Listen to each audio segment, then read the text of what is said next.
Hi guys, good day. So ito naman kaibigan nyo si Jake. Ngayon guys is bisperas po ng ah, Christmas, no? Dito sa Pilipinas, December 24, 2024. So sa video na ito guys, medyo madali lang po ito. Pag-usapan po natin ang regarding finances or income. So ang topic natin, huwag tayong mag-depend sa isang source ng income. Before tayo guys magsimula, magpapasalamat muna ako sa lahat ng mga viewers, silent viewers and supporters sa channel ko. Kung bago lang kayo sa channel ko at gusto nyo ang video natin, paki-like lang po and huwag kalimutang mag-subscribe. Ito po para sa lahat po.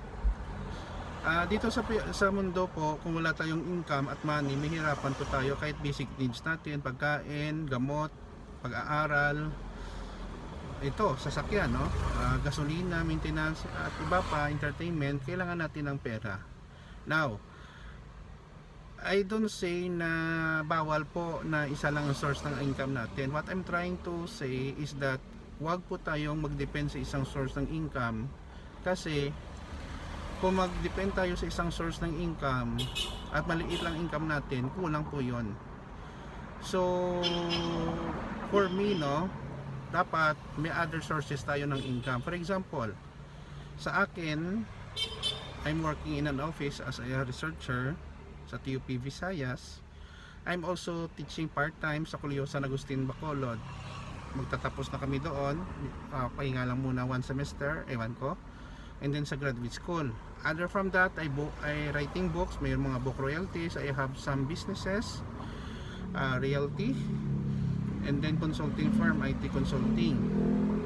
So ibig sabihin, kahit kulang ang income ko sa isang trabaho ko, full-time job, may other sources po ako ng income, like sa books, realty business, consulting.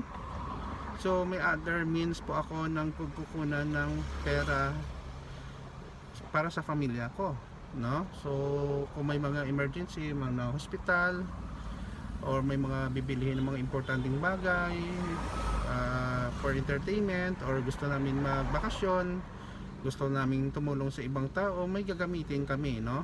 So sa akin lang, gusto ko talaga na everybody to have a better life. Hindi ko naman po sinasabi na gusto talaga natin na maging super mayaman, but at least mabili natin ang ating gusto at hindi tayo nahihirapan sa buhay po financially. Life is very short. We have to be productive and fruitful and able to achieve our simple goals in life. Wag na sobra-sobra na ambisyon. Tama-tama lang po makapagbakasyon tayo abroad kung given the opportunity, able to help other people, and for emergency purpose may pera tayo na gagamitin.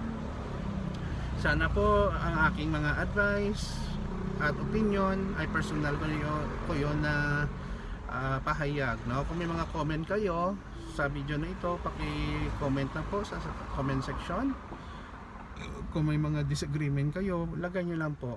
Happy holidays, Merry Christmas everyone, keep safe, ingat po tayo palagi.